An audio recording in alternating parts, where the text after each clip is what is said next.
At this time, we'll call to order the regular meeting of Common Council. This is August 6, 2024. Carrie, roll please. Alderperson Carpenter. Here.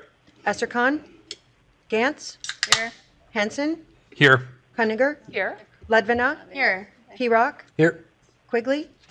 And Mayor Boyd. I am here. Alderpersons Estercon and Quigley are excused. Item 2, Pledge of Allegiance to the flag.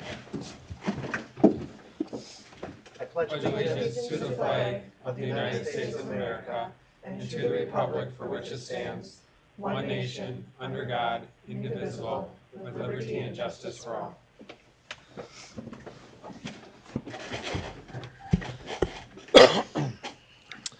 Thank you. Item 3, approval of the minutes of the July 16th, 2024 Common Council meeting. Make a motion to approve. Second. Motion by Alderperson Carpenter, second by Alderperson P-Rock. Discussion or comments? Seeing there are none, all those in favor say aye. Aye. Opposed? Motion carries. Thank you. Item 4, public comment upon matters not on the agenda.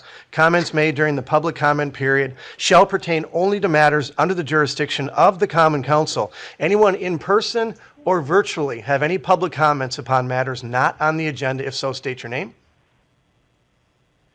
In virtual land, if you're out there, just state your name. For the second time, any public comment upon matters not on the agenda? For the third and final time, any public comment upon matters not on the agenda, now is your time. Thank you. Item 5, commendation for DPMC baseball, boys baseball team championship. We're going to push off to the next meeting. They're having success in the Legion baseball tournament, so they can't be here tonight. So we'll honor them the next time. So hopefully you all will be here. So we're going to push that off and go right to item 6. Consideration and possible action on the following community service grant applications. We have Compassionate Home Healthcare, Health and Hygiene Pop-Up Hub, and Lovin, the Skin I'm In, providing access to hair care products for kids of color in foster care. What say you? We get clarification from the clerk of what the available budget is. She's looking at that right now. I think it's $2,000, That is correct. but We had increased it this year. In prior years, it was $1,200. So, and this is. What about the grants earlier this year?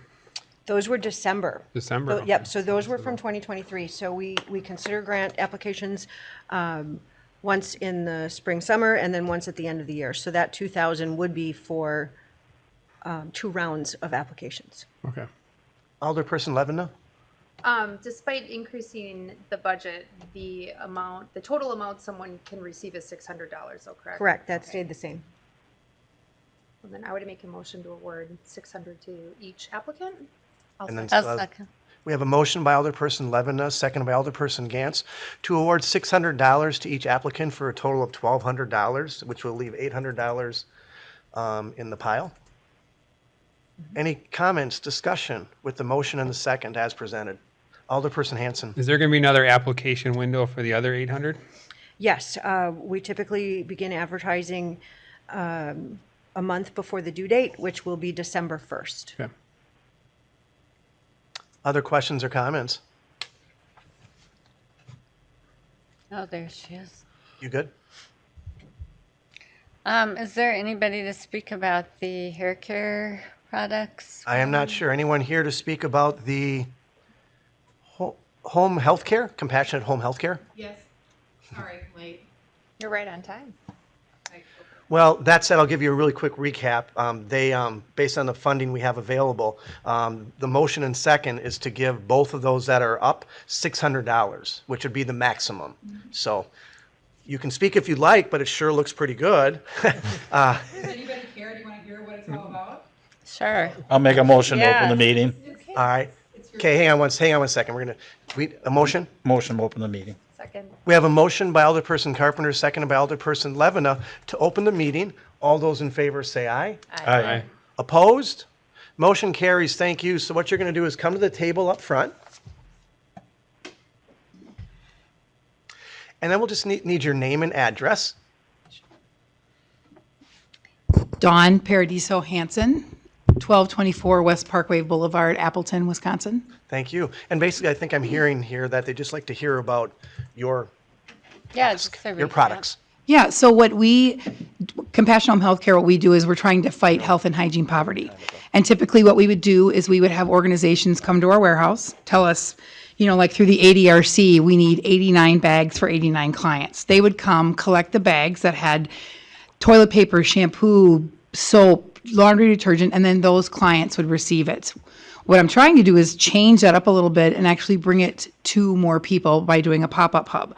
We did two, one in June, one in July. We'll do another one before the end of the year over at Brick House, and we were able to help support at each one over 400 people, not just with health and hygiene products, but also with medical equipment. We have a relationship with Bellin Health as well as Unity Hospice, and we receive about $100,000 a month in wheelchairs, shower chairs, adult diapers, incontinence pads. So with the pop-up hubs, what we do is we bring a variety of those types of items that somebody may or may not need. If they need it, they're free to take it. They can give us requests of if you have something, an electric wheelchair. Is that something that might come in? I never know. So we try to take the list from the individuals. We also do surveys to find out exactly what what individuals, what their household income is, how many people are living there, that type of thing. So the pop-up hub is transitioning from not just giving the items to the individuals that are in the homeless shelter or at the Transformation House or the Howe Community Center, but to open it up as a pop-up so those in need anywhere can come and pick up items, even for somebody else who doesn't know how. Right now, as it stands, unless you're a part of one of those organizations, you're not going to be able to get product from us. We also were awarded $23,000 in ARPA funding, so we have $13,000 left to spend on health and hygiene products.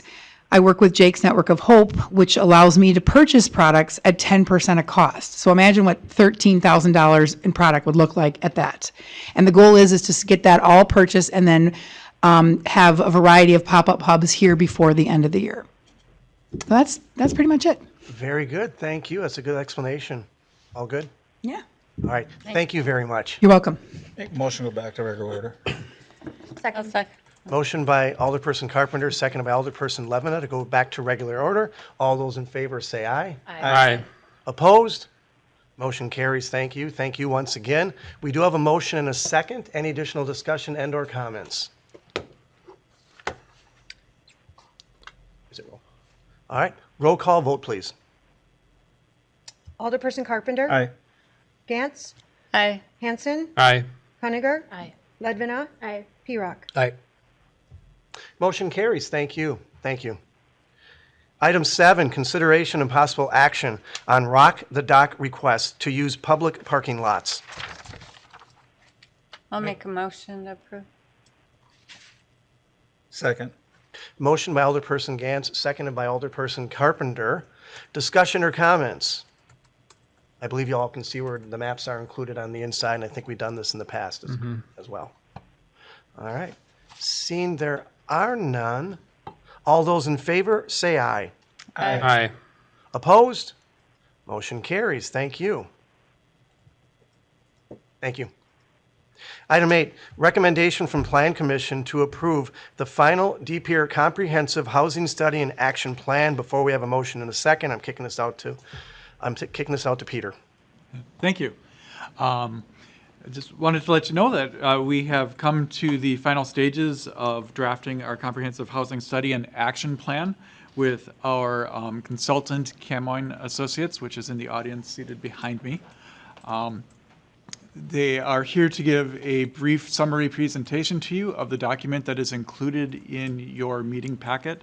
So presenting tonight will be Mr. Robert O'Brien, the Senior Housing Specialist for the project, and Tom Dworsky, the Vice President and Director of Research, both from Camoin Associates. So they are here to give you a presentation. Very good. Thank you.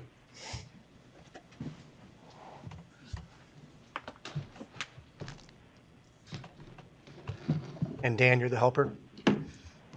Thank you for the thumbs up. You were the helper. Probably better for everybody. I'm only kidding, Dan. Only kidding.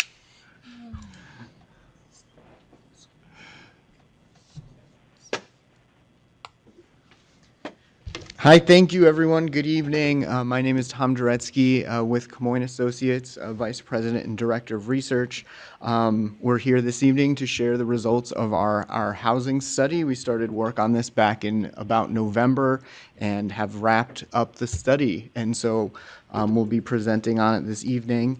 I'm joined by Robert O'Brien here. He's our Senior Housing Specialist at Camoin. Also on our team was Connor Allen, our analyst. Just a little bit about Camoin Associates. We've been around since 1999. We're a full-service economic development firm. We work across the country. As housing has kind of come to the forefront of economic development issues across the country, housing needs studies has become a core service line for us here at Camoin. And so we're excited to kind of share our results with you. And with that, I'll turn it over to Robert to take us through the study. So this is the original purpose of the housing study as issued by Pere. It was purposed for an understanding of the local housing market in order to garner housing priorities, policy alternatives, and intervention strategies. Yep.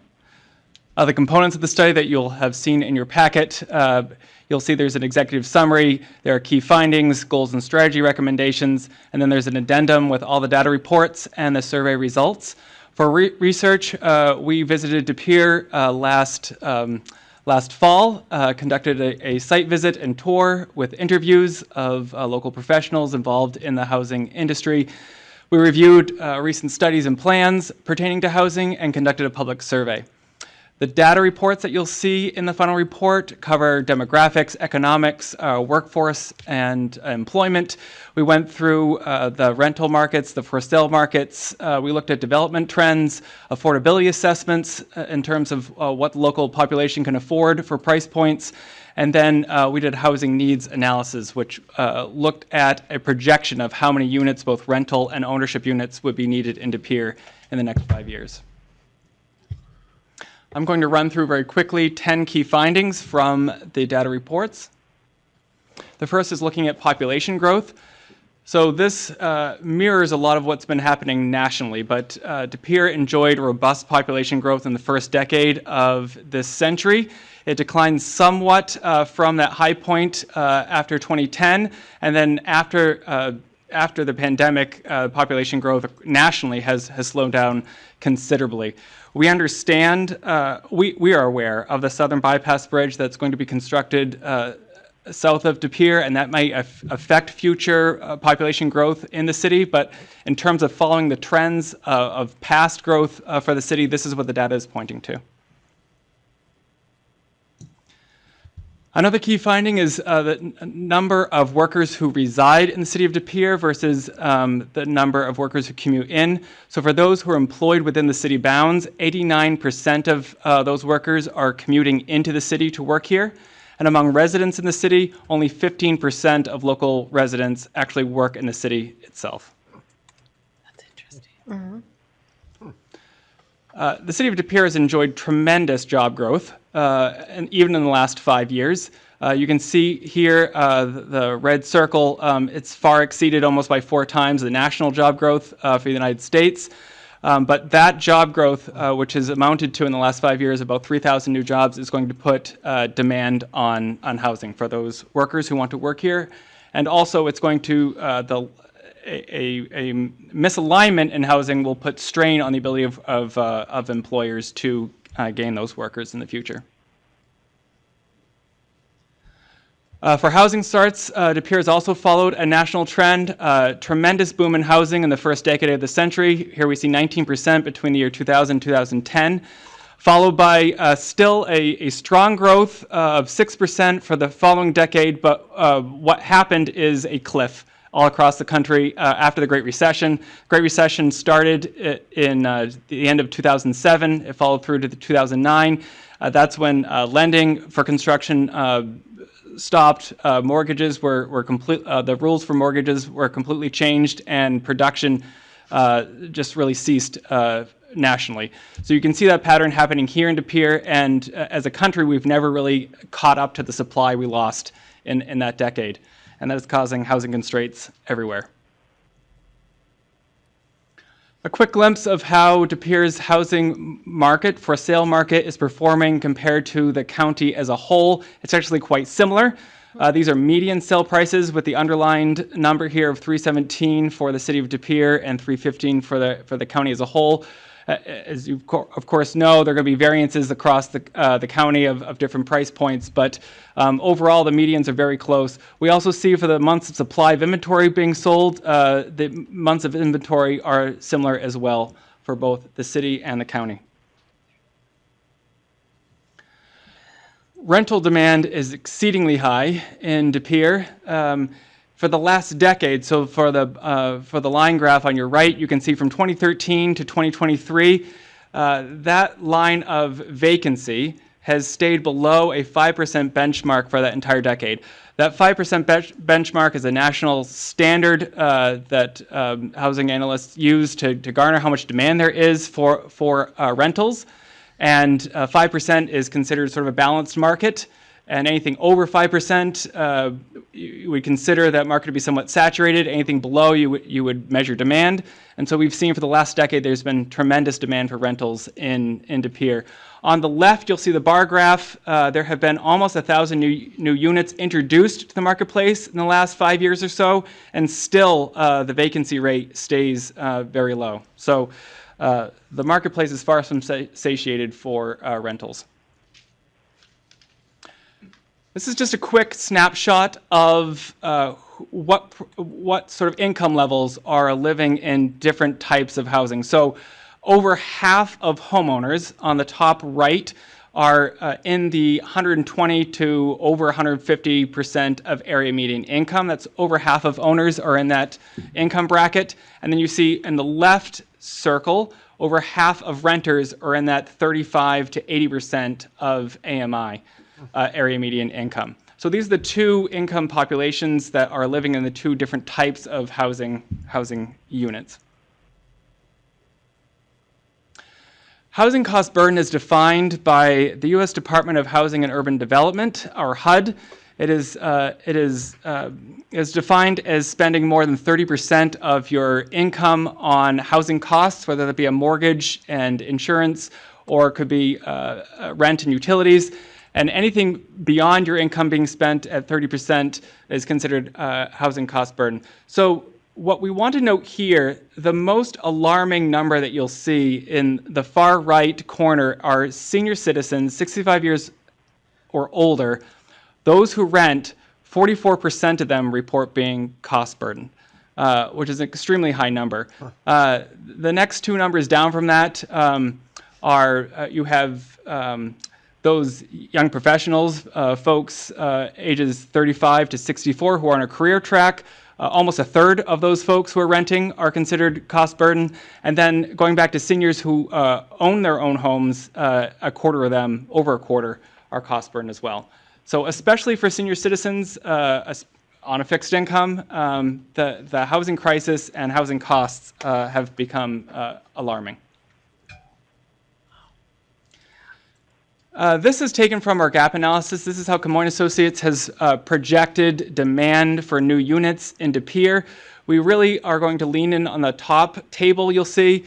What we've done is taken those cost burden households, considered that they either need a new housing situation, whether it's an intervention or whether it's a new unit altogether that's more affordable to suit their needs.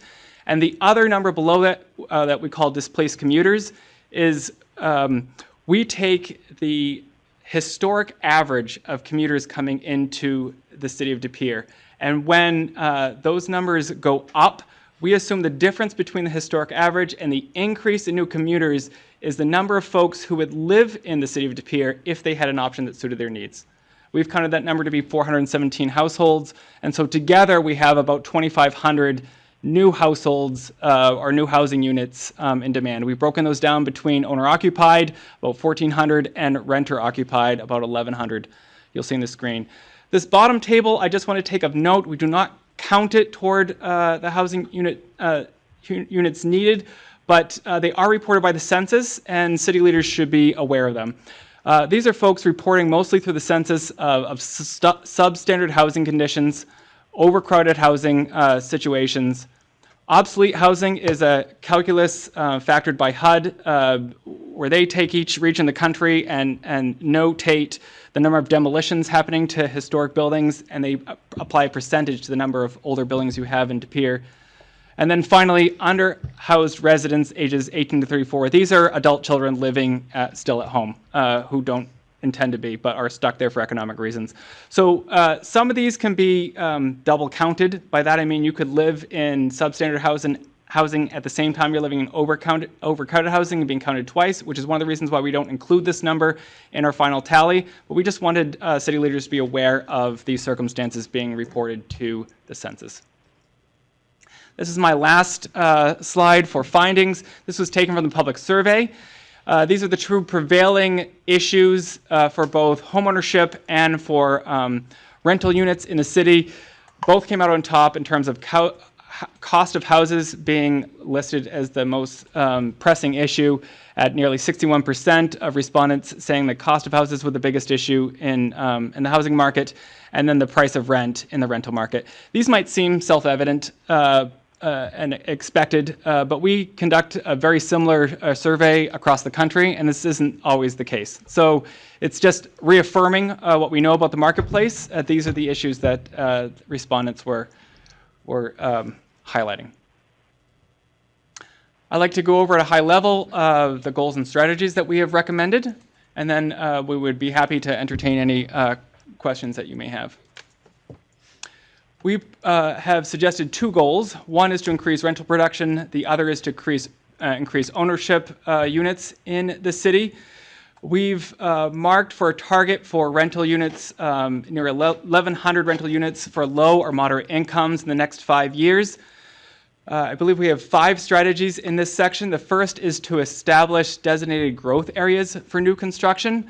I have a case study that I'll talk about in a moment to illustrate that, but it's essentially sort of pre-approving, if you will, density in a section of the city that's appropriate for it. So developers don't need to come and ask for variances, overlay zones, or anything like that. They know that they can build on-site with existing density and zoning. Strategy number 2 is to advertise a list of opportunity sites where the city is interested in partnering on development. I also have a case study for this that I'll show in a moment. But by advertising publicly sites that the city thinks has potential for new housing development, whether they be private or publicly owned, this starts conversations. Developers will start making phone calls saying, what did you mean by that? What do you see on that site, and what can we do about it? They'll do that to both the owners of the properties, and they'll do that to the city staff trying to get a project going.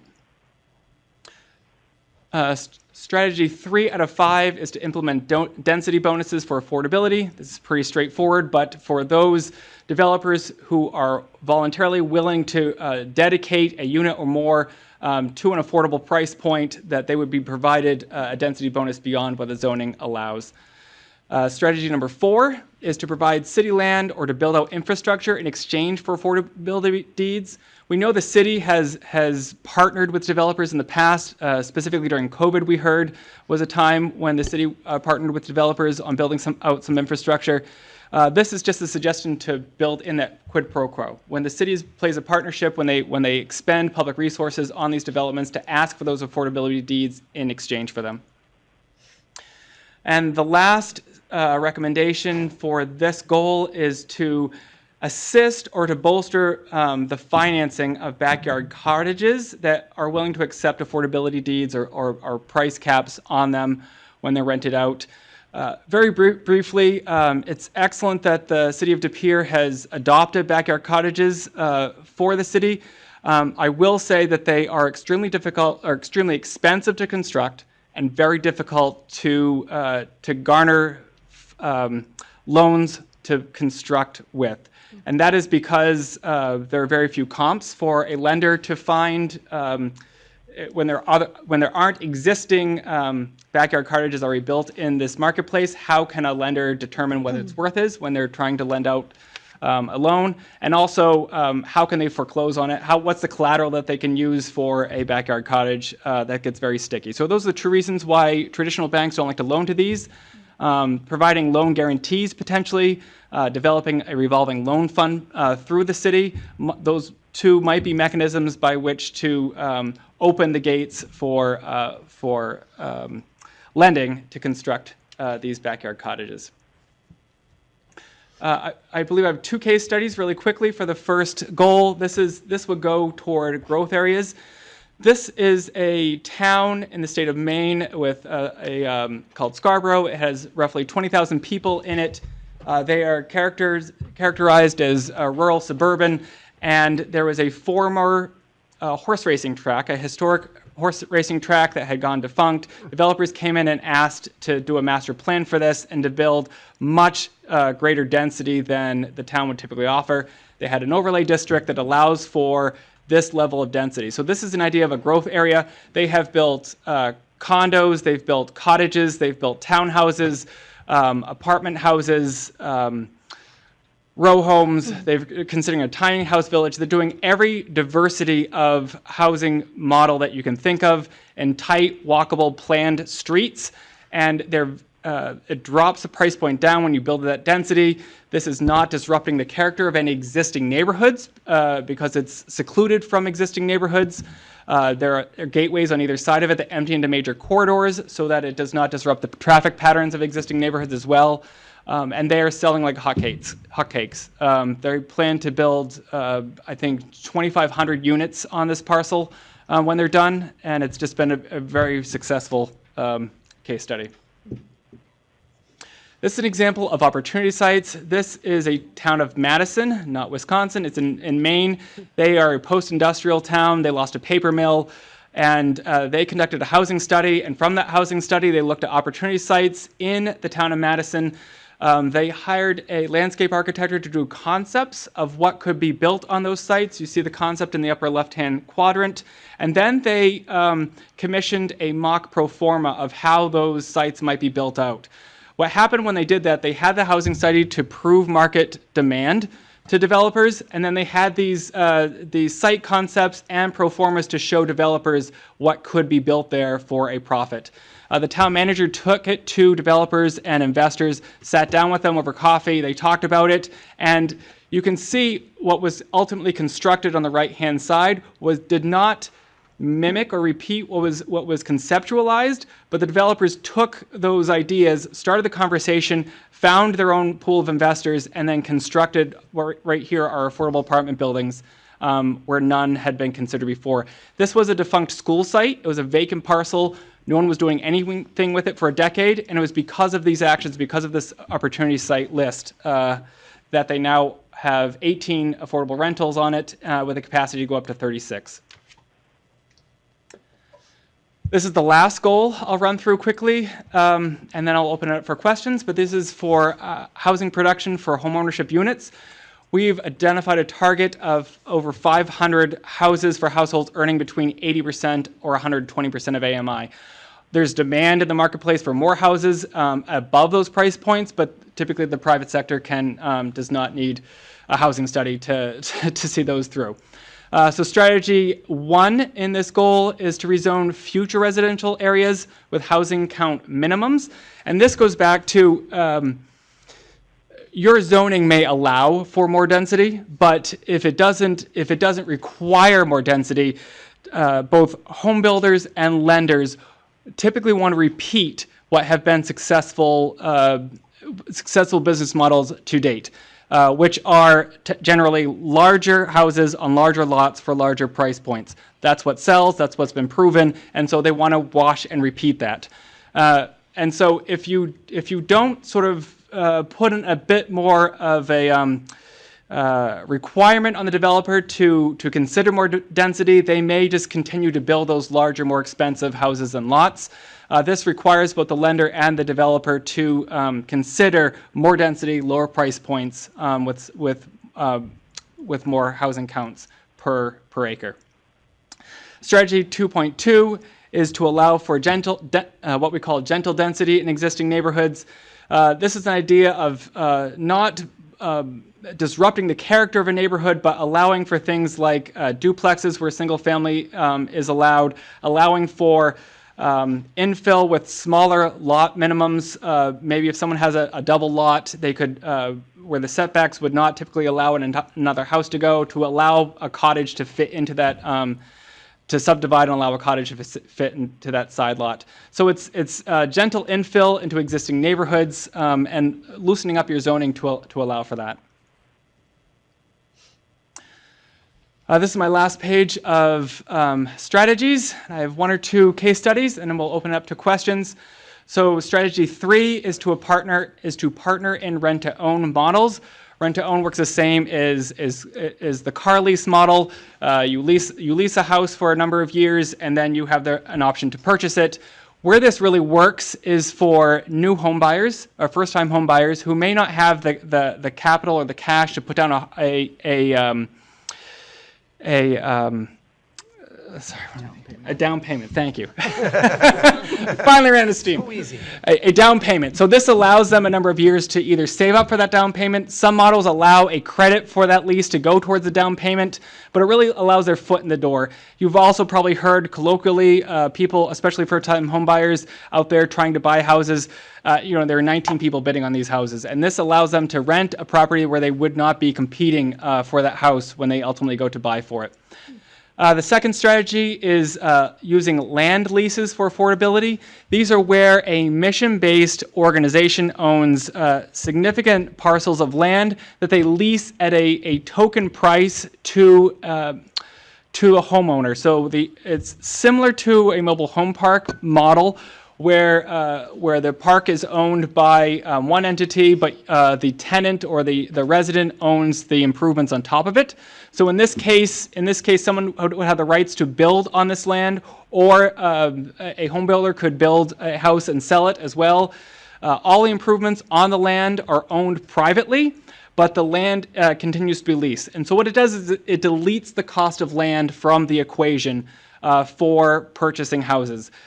You might consider a third of the cost of price of the house, or the price of a house comes from the cost of land. Taking that out could significantly lower the price of properties. The land is owned in perpetuity. It never changes hands. It's just simply leased from one subsequent owner to the next. But the land lease organization will retain covenants to cap the price of resale. So when it's sold, the seller may profit, but it's capped. So these houses are still being sold at an affordable level as they move forward. It's a great entry-level product, again, for someone who's looking to build credit, someone who's looking to really save up for their next entry into the private market, housing market. And then finally, we conducted a survey of all the surrounding municipalities and asked them what their costs were for developers for construction. One outlier we found was the requirement in De Pere that the city builds road construction for developments, and we're suggesting that you explore opening them up to allowing developers to price out road construction privately to city standards. It is possible the developer pockets any savings, but what's also possible in a competitive private market, the developer would have more flexibility to take those savings and reflect it in a competitive price. So that is our final recommendation for consideration. Let me just go through, I believe, 2 quick case studies that we found around the country. This is an example of a private company in North Carolina that does the rent-to-own. So here is a snapshot of an offering that they have, and here is their price schedule that they provide up front. So on the left, you see a lease schedule. You know your rent for the next 5 years. It is fixed at this rent schedule. And on the right, you can see a purchase schedule. So there are several points along your lease where you have the option to purchase the house, and they list the price points that the house will be offered at those price points, at those option points. They also list all their fees and security deposits, et cetera, up front. So this is an excellent product where, again, a new homeowner can budget for what they need without the competition of this crazy seller's market. And I believe the last case study that we're offering, this is an example of a land lease also in North Carolina. This is a privately formed nonprofit founded almost or more than 30 years ago. In 30 years time, they've accrued all this land, but have now have on their land over 300 permanently affordable homes in their inventory. They do a lot as the landowners, they do a lot of, they're mission based. And so their goal is to provide affordable housing and to really set people up for success. So among their services beyond providing these affordable leases is to provide, they do all the real estate closings and all those real estate services in-house to take those prices out of it. They handle all the property management and they ensure the roof, the HVAC, and all those other major systems of a house.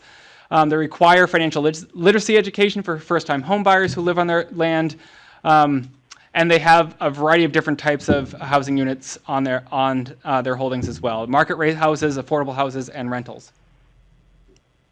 This is just a snapshot of one of their offerings. So this townhouse on the upper right is being offered for $125,000. As you can imagine, it's very, very cheap. It's a 3-bedroom house, 2.5 baths. They put out the estimated monthly cost for $1,100 a month, break it down between the mortgage, property taxes, homeowners insurance, etc. It is only available for local buyers who are 80% of area median income. And I just took a quick glimpse of what that is in that marketplace. For a single individual, it's under $60,000. For a family of 4, it's under $85,000. So, I'm sorry for that rapid run through of the housing study. We would be happy to answer any questions that you may have at this time. Thank you. Very informative. Lots of information. Never sure when I see these things if I'm depressed or excited. I mean, it's just, what, 2,500 units demand for the next 5 years? You're excited, Dan, right? Development Services? Can you meet that? Questions or comments? Alderperson Ledvina. I guess, how do you anticipate baby boomers affecting the housing market in De Pere in the next, now I guess, and in the next 5 to 10 years? What we're seeing with baby boomers nationally, and it shouldn't be different with De Pere, is that many retirees are aging in place. So they own their home, they have a low interest rate, a lot of people have heard all this, and so they're not moving. And so they are staying in the houses that they currently own when they retire. So that means there have been strategies that have been thrown around a lot about building places for retirees to move to. We don't see that migration happening. Many of them want to stay in their house that they retire in as long as they can. So I would say those houses are more or less being taken off the market. There'll be some movement, but those houses are really taken out of the equation as options of new people moving into them. Okay. Thanks. Thank you. Other questions or comments? Alderperson Conacher. So you mentioned 2,500 housing, 1,100 new rental units over the course of 5 years. What I'm curious, and I know it doesn't have to be exact, but what was done over the last previous 5 years in De Pere? Just to give me a relativity of what we were able to do in the previous 5 years. Well, I can provide a little bit of guidance to that one while Peter pulls up our housing study reports. On an annual basis, we do complete the housing study report, put it on the website. So if any of the general public wants to see since 2018, 2018 was when we've had to do it. We've also had a pandemic in there, so it's a little bit of a kind of anomaly. But in short, we're averaging about individuals. Home units, we're averaging about 60 to 70 a year now over the past few years. Single family homes, multifamily is a lot less, partially because the land isn't quite there. We haven't had a lot of available multifamily land. It's not to say that the interest isn't there, but the land that we do have typically comes with challenges, i.e. it's got either infrastructure challenges to reach, it's got elevation challenges. We've had conversations with developers that would be building if they could right now. But in the multifamily market, we've had a couple, I'd probably say over the past 5 years, maybe about 150 units over the past 5 years of multifamily. But hopefully with some projects that you'll see, one tonight and a couple in the next couple of weeks at Finance and Personnel, you'll see more of that. So with the goals that were provided with us today, what do you think is realistic for De Pere to even attain? Like, do you think that 3,600 units over the next 5 years is attainable? Whether or not it's attainable, it's what the data is telling you. Right. Similar to nationwide, you're seeing all those items. The important part to note about that one is a lot of that is what the consultants were telling you about is just to meet where our cost burden households are at in De Pere now. Obviously, if you provide those units directly for them, that impacts them a lot. But just even providing more market rate housing helps lessen the multiple offers that we're seeing, citywide. That's becoming a challenge. So the more housing units that you just put into the housing cycle helps the overall, I guess you'd say, pressures that we're seeing. Obviously, De Pere having 2 highly sought-after school districts is making it very competitive, and that's the reason why we're seeing them large jumps over the past few years, and that's the reason why you're seeing these pressure points of lease rates and price points.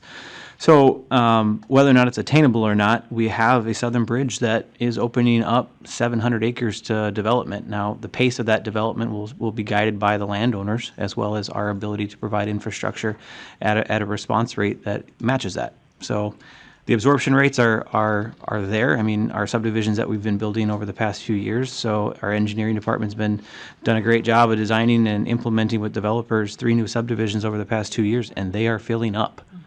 So again, it's a matter of how quickly can you turn those products to market. One last question. The 1,100 rental units for low to moderate incomes, would you please give me a range, or even for people listening at home, or for recaps, what is that price point for our area? Is that $800 to $1,200 a month? What does low to moderate income, 30% of income, look like for a rent mortgage type payment? I have WIDA rates too, if you want to comment on yours, but I can comment on specific from WIDA, so go ahead. Oh, okay. We just have from the report for the maximum affordable rent for 80% of AMI, which is an income level of about $63,000, is less than $1,600 a month, $1,569 for rent. At 50% of AMI, which is an income of just under $40,000, $980 is the maximum affordable rent. And for what's considered extremely low AMI, do you know what percentage that's at? 30% of AMI is under $24,000 of income. The maximum affordable rent would be $589. Does that help? Yes. Great. And I did also mention that during the Plan Commission, because I believe Alderperson Hanson, you asked a very similar question to it. And I think the definition of what affordable is obviously is different to everybody. And even if you're not in that individual range of being below the AMI or above the AMI, whatever it is, I think a lot of the community sees a certain price point that they witnessed 10 years ago as why isn't that price point the same today? Cost of development isn't what it was 10 years ago, 15 years ago. And so when you take a look at that, those what Robert was talking about with keeping your incomes or your household expenses at 30% of your incomes, that has been the industry standard for a while. But more and more regions around the country are struggling to meet that standard, and that's the reason why you're seeing this. And I don't think that's going to go away anytime soon until we start putting more product into the market. I'm going to go to Larry right now. Are you good? Larry? Just a curiosity question. I was surprised by the number of seniors that you identified that fit into that stress for the financial part of it. Is that looking at just their income, or is that also considering assets? Because often, obviously, seniors may have a lower income that's reportable, but they may have a lot of assets. And so they're really not stressed financially for the rent, but if you're looking at their income, it's going to show under those standards that they're stressed. Yeah, it's a good question. It is based on income, so that includes earnings, any kind of government assistance they're receiving, any other kind of inflows of income is what that is calculated based on. So that particular calculation does not take into account assets, but just what's, flowing into their bank account on an annual basis. Okay, thanks. Other questions or comments? Alderperson Hanson. So yeah, I like how with our zoning code rewrite, we did allow for smaller lot sizes now, and I agree with the consultants that we should start requiring minimum density in the subdivisions. My question for Dan is that something that we want to kind of work into the zoning code in general, or is it something that we would kind of approach on a case-by-case basis as we get new subdivision requests? I think that's really up to the Finance, Personnel, and Plan Commission to discuss how they wish to do that. There's multiple ways to do it. As Peter and I know, the next thing that's on Peter's radar is a subdivision ordinance update because it is ancient. And it needs to be updated. Could it be in some of those elements? Yes. Could it also be in the zoning code as minimum requirements? Yes, we could do that. There's also mechanisms that if we don't want to just mandate it outright, we can incentivize it by reducing total costs. You know, if there's certain costs that we have when it comes to development that if you maybe meet a certain density or you provide certain thresholds, there's communities that are reducing the overall cost of it via permit fees and other things to help incentivize the density. So you could take the carrot approach, you could take the stick approach, or you could do a combination of the two. So there's multiple different ways to do it, and over the next few months, Peter and I are going to be taking this housing study and fleshing out even more strategies that are probably individual to those ones and adding to them as we go. How can we meet those goals? And some of that will be fleshed out during that time. And the design fee, we're charging 20%. You know, as infrastructure costs have increased, I assume staff time is not significantly increasing as well. So is that something that we're going to take a closer look at?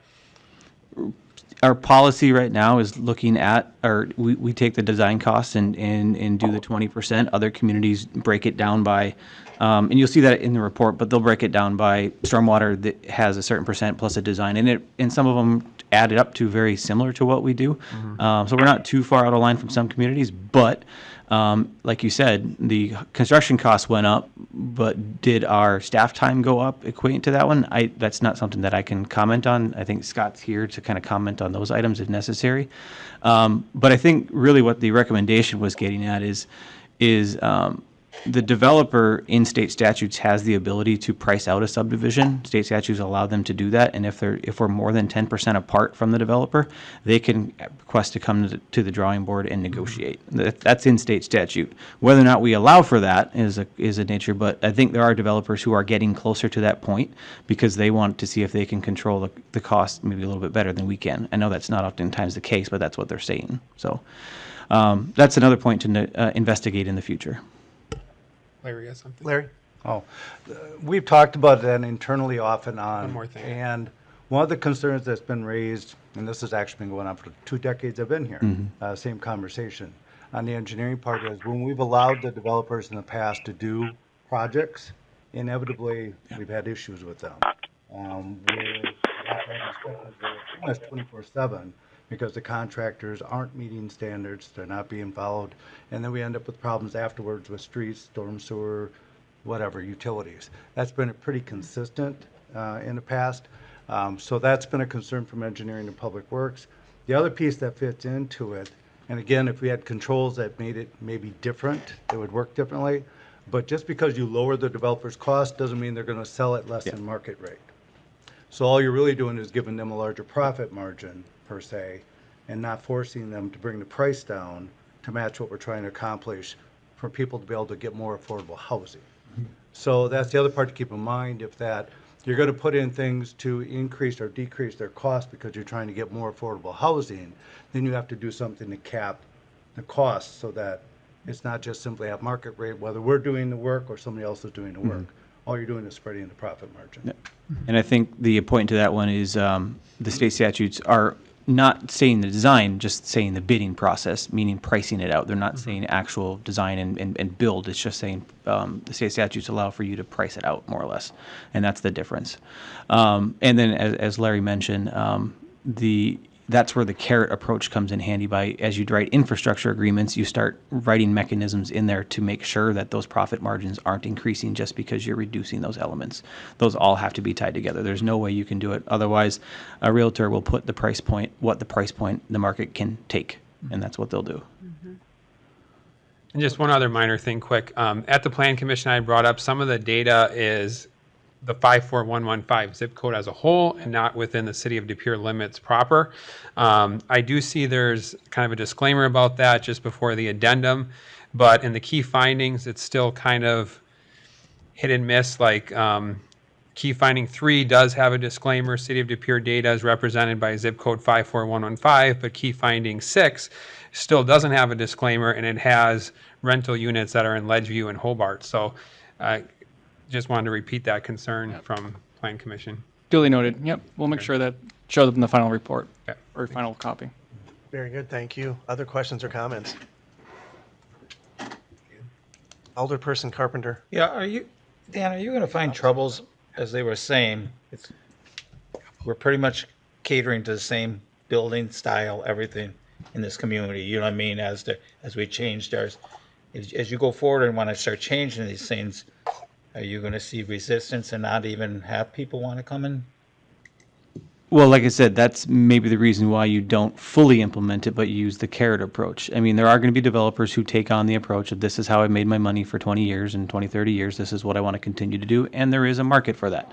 Right now, even though we've implemented the ability to do higher density, we are not seeing it. We haven't come in, we haven't seen 40-foot wide lots or 45-foot wide lots, 55, 60. We have not seen that. But again, we've only had 3 subdivisions roughly, and they were even under construction or under development while we were developing our code.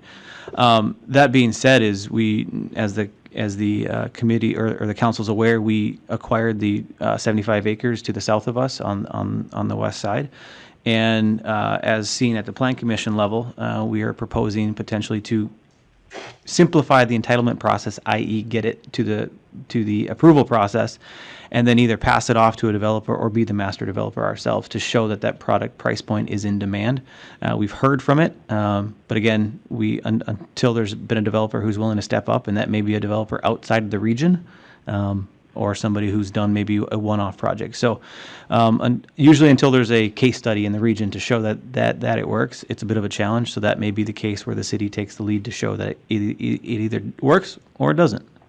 And so are we going to have, and this is what you get, a lot of complaining? I mean, people built their homes there and this is what they have, and now they think you're cutting their price or their value of their home, you know what I mean, as we go, if we go that direction. I mean,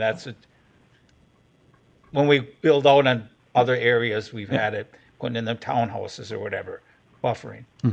We don't want that in our neighborhood, you know what I mean? And we don't want this, so I just was curious on there. I mean, we're going to get kickback, I can tell you that right now. As a wise person tells me on a frequent basis, our most valuable asset as a community is land. Larry. The individuals, we all recognize that if we continue to build at the rate that we have, we'll never meet any of our components that we have to meet for targets. It's just the nature of what it is, and that's communities nationwide. Until we see a housing market that increases density in this region, I think we'll continually to see that pressure. Now, that being said, there's also, we see it in the reports that as well as in the consumer surveys that people are not asking for as wide of lots. Now, they still want their toy barns in some cases, and there's appropriate subdivisions for that, but not everybody's looking for that. And if you are trying to find somebody to downsize, maybe into what we're seeing over in the preserve area by the Humana campus, smaller lots that are maintained by an organization. That's how you add density. And again, those are $400,000 homes that aren't impacting the neighborhood, and even though they are smaller lots and smaller homes. Thank you. Larry?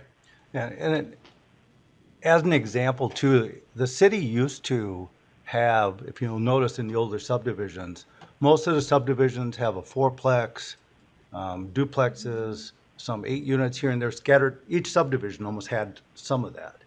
And you'll notice if you look at the market on how those homes sell versus the subdivisions of the same age, same style of homes that don't have a fourplex, don't have an eightplex or something, they're very similar. So the values aren't decreased by having that fourplex in the subdivision. They're not decreased by having that eightplex in the subdivision. It's just that the market went away from it. And so I think if you go back to it to meet the demands that we're talking about, for somebody to be concerned, is my house value going to be down? I think history has shown us that's not been the case. And if I could add to that one, we have a case study that's going on right now, Waterview Heights 5th Edition. In it has duplexes being built, has multifamily being built, and single family being built. And when you look at the price points of what those are selling for, it's not impacting to the subdivision to the north, which has mostly single family. So. Thank you. Other questions or comments?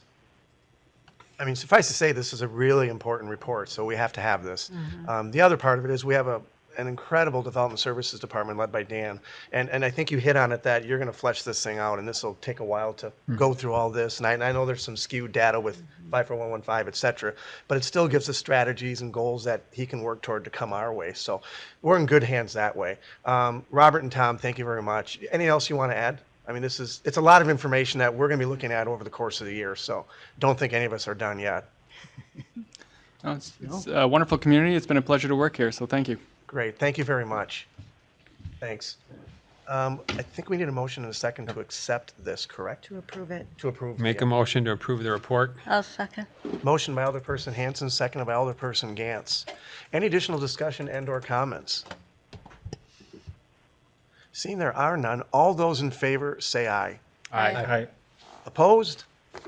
Motion carries. Thank you. Thank you, gentlemen. Thank you very much.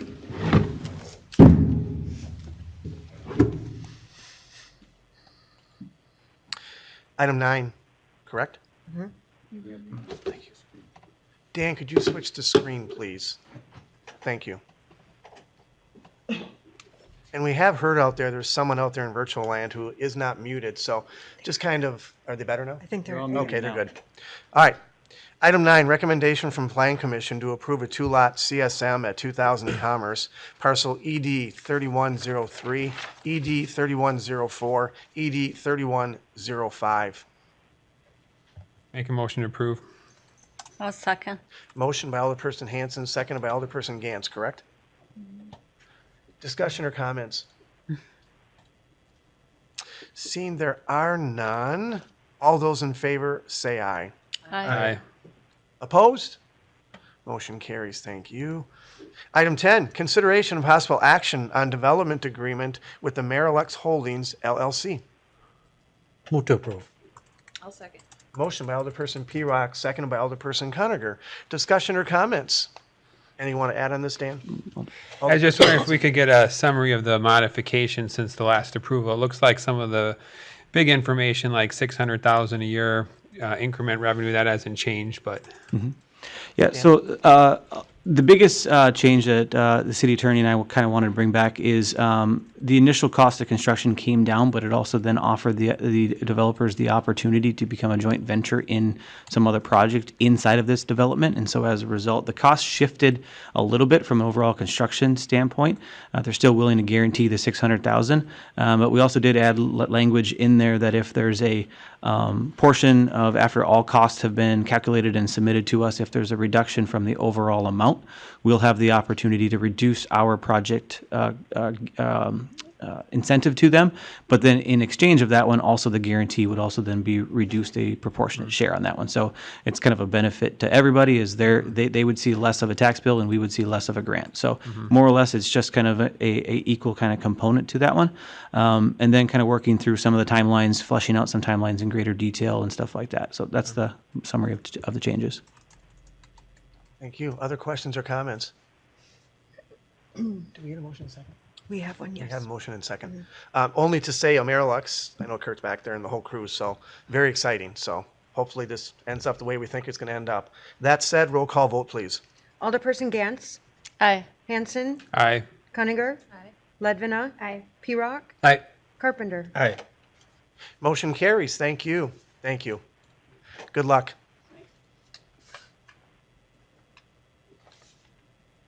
Item 11, Resolution 2463, authorizing agreement regarding the sale and purchase of business park property between the City of De Pere and T. Jansen Enterprises, LLC, parcel ED 2077-1, 1405 Enterprise Drive. Move to approve. Second. Motion by Alderperson Hanson, seconded by Alderperson Carpenter. Questions or comments? Seeing there are none, all those in favor say aye. Aye. Aye. Opposed? Motion carries. Thank you. Item 12, Resolution 2464, approving amendment to facade improvement project application and authorizing disbursement of grant 407 Main Avenue, parcel WD 885. Move to approve. Second. Motion, Alderperson Pirock, second by Alderperson Ledvina. Discussion or comments? Seeing there are none, roll call vote, please. Alderperson Jansen. Aye. Conager. Aye. Ledvina. Aye. Pirock. Aye. Carpenter. Aye. Gantz. Aye. Motion carries. Thank you. Item 13, Resolution 2465, approving amendment to facade improvement project application and authorizing disbursement of grant for 409 Main Avenue, parcel WD 886. Move to approve. I'll second. Motion by Alderperson Levin, seconded by Alderperson Gantz. Discussion or comments? Seeing there are none, roll call vote, please. Alderperson Conager. Aye. Ledvina. Aye. Pirock. Aye. Carpenter. Aye. Gantz. Aye. Hanson. Aye. Motion carries. Thank you. Item 14, Resolution 2466, approving housing stock improvement mortgage and loan and authorizing disbursement to Danielle Jauquet, 719 North Michigan Street, parcel ED 16. Move to approve. Second. Motion by Alderperson Pirock, seconded by Alderperson Ledvina. Discussion or comments? Alderperson Hanson. Just wondering what the timeline will be to close on this. I did have a constituent who was approved earlier this year who had some concerns about the turnaround time. The Development Services Department and City's Attorney's Office has simplified the process, and I believe most of the documents are prepared and ready to go, so we'll have a much quicker turnaround time frame here, probably weeks. It all depends on their final submittal of information to us, some final verifications of incomes and stuff like that. And the applicant knows that as well, too, so she's pleased.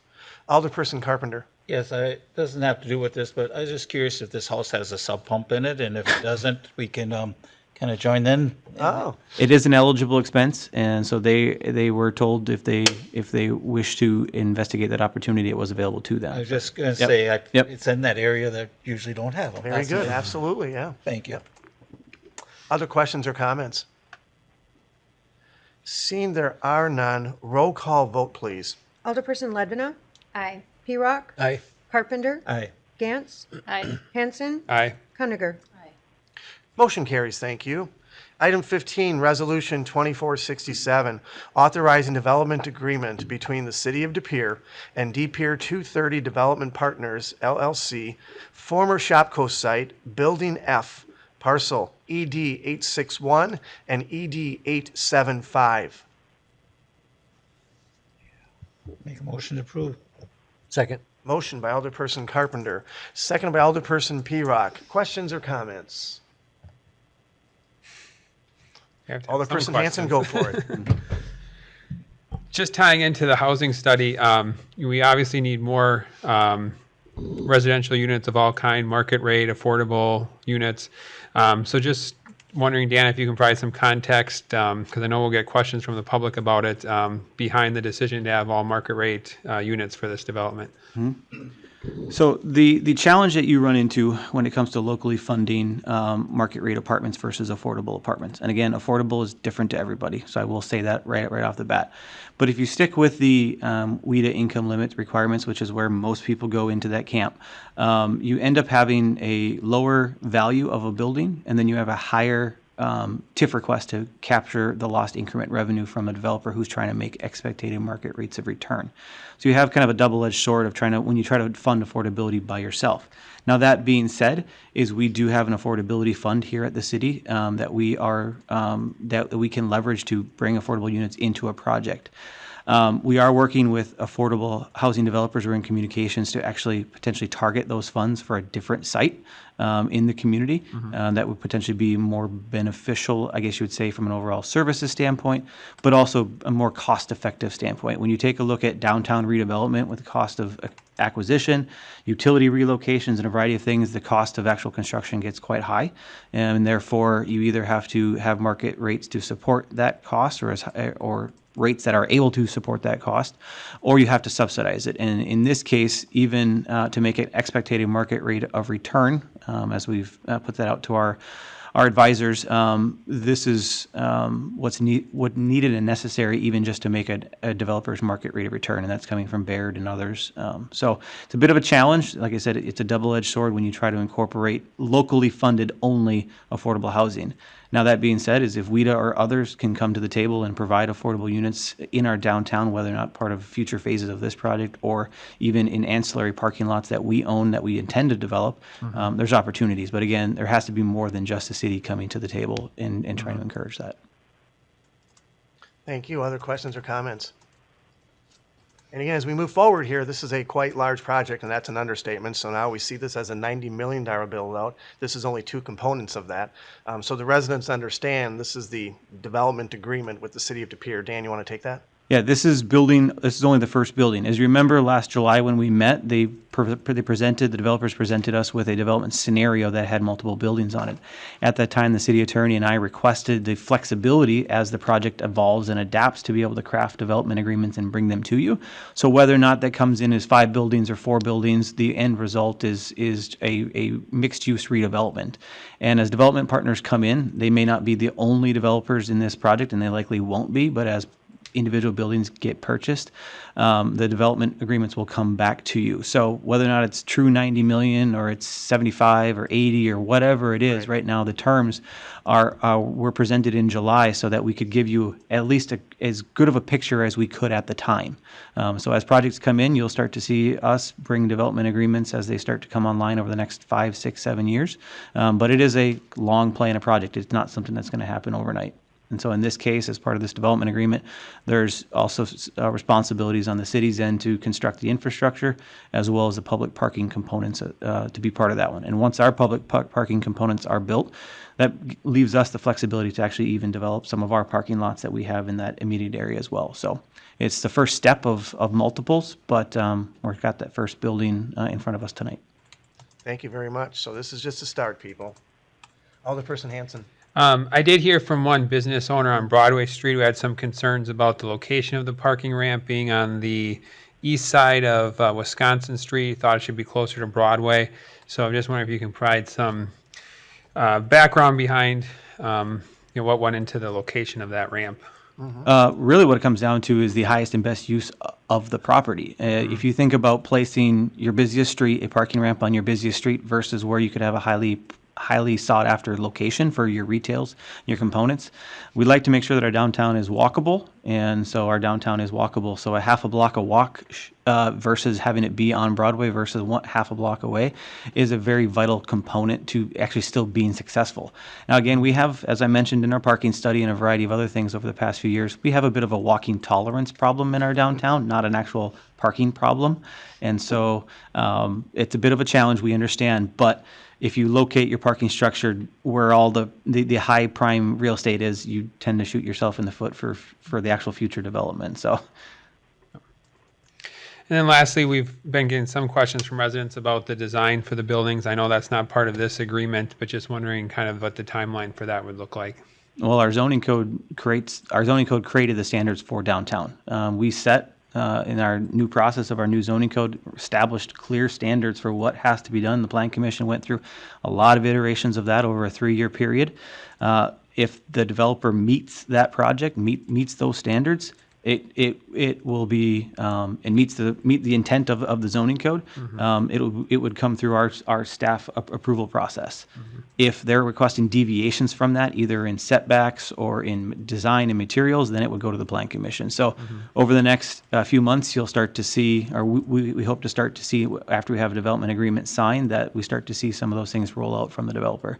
And there are the representatives are here tonight if you have any questions for them.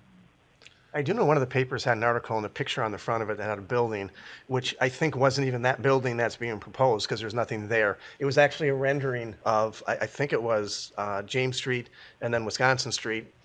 Those images are as well too, and I told the folks that's not what you're seeing. Yeah, that's not it. Any images that were prepared or included in the exhibit here are from the memo from last year. And again, these are contextual in their nature. They are not final documents. That's the important part of this one. Now, the overall position of where this building sits, that's what's being crafted in this agreement, but the actual physical shape and look of the building is not what we're talking about here. We're talking about the actual components of the building, number of units, square footages of retail. Those components are what Money, term sheet, all that kind of yeah, stuff. are included. Are you good? I'm good. Hanson? Other questions or comments? Again, this is transformative, so this is important, as they all are, but this is important. That said, if there are no more questions or comments, roll call vote, please. Alderperson P-Rock, Aye. Carpenter, Aye. Gantz, Aye. Hanson, Aye. Conager, Aye. Ledvina. Aye. Motion carries. Thank you. Thank you, gentlemen. Thank you, Dan. Item 16, Resolution 2468, approving release of easement rights for parcel ED 861, former Shopko site. Move to approve? I'll second. Motion by Alderperson Hanson, seconded by Alderperson Gantz. You just want to briefly describe that because they're kind of connected. Yeah, look at that, the first item that we're implementing as a result of the development agreement. No. Hey. As part of the term sheet, there is a old historic easement in that area, actually multiple easements in that area that were either crafted through the cross-access easement agreement or through their easements of their own. And it's been a kind of long, arduous process to identify those easements, identify which ones need to stay, which ones can be removed, or which ones need to be replaced by separate documents. That's what this is doing. This is removing the ones that can be removed, as well as acknowledging the cross-access easement agreement. So this is kind of reaffirmation of what we talked about a few months ago with that easement agreement removal, and this is, like I said, the kind of that next step in the easement process. Thank you. Alderperson Hanson. Do any of these easements that are being released affect William Street? Because one of the exciting parts of this development is William Street's going to once again be extended from Michigan to Broadway.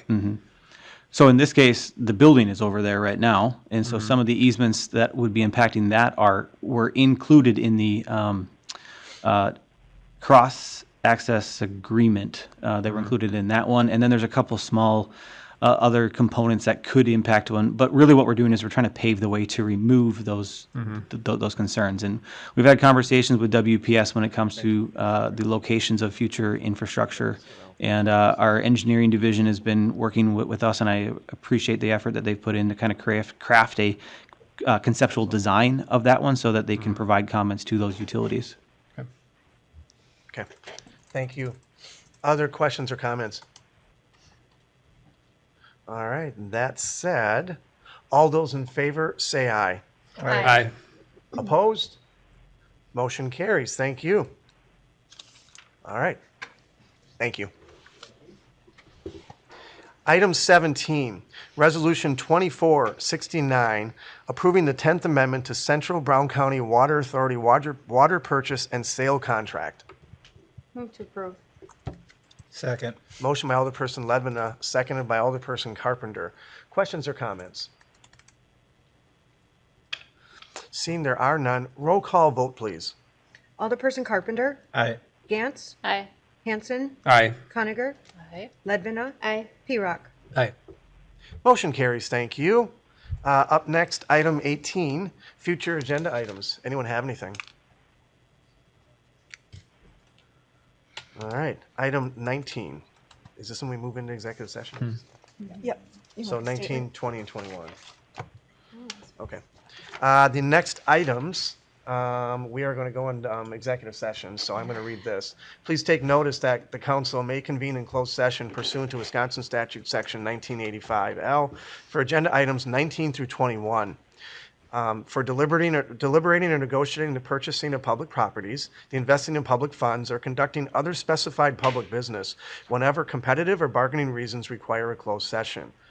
4, conferring with legal counsel who is rendering oral or written advice concerning strategy to be adopted by the council with respect to litigation in which it is or is likely to become involved. The council may then reconvene thereafter in open session pursuant to Wisconsin Statute Section 1985. 2, to report the results of the closed session and consider the balance of the agenda. That said, we would need a motion to go into closed session? I will make a motion to go to closed session. I'll second. Motion by Alderperson Carpenter, seconded by Alderperson Gantz. We need a roll call vote, please. Alderperson Gantz, Aye. Hanson, Aye. Conager, Aye. Ledvina, Aye. Pirog, Aye. Carpenter. Aye. Okay, and for those people that, I don't know where I have it, those people that are out there virtually, we will then go to closed session, and then you will be notified when we go back into regular session. All right, we're back in, and we don't need any motions on what we just talked about. So, item 22, we need a motion to adjourn. So move. Second. Motion by Alderperson Carpenter, second by Alderperson Conager. All those in favor say aye. Aye. Opposed? Motion carries. Thank you. We're officially adjourned. Thank you, Pam, out there.